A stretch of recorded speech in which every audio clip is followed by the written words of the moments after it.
या कुन्देन्दुतुषारहारधवला या शुभ्रवस्त्रान्विता या वीणावरदण्डमण्डितकरा या श्वेतपद्मासना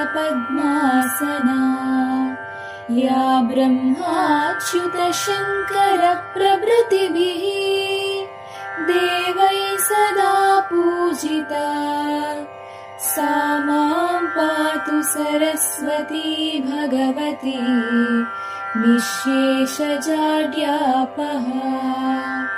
शुक्लां ब्रह्मविचारसारपरमाम् आद्यान्त्यगत्यापिनी वीणापुस्तकधारिणीमभयदां बुद्धिप्रदां शान्तिम्।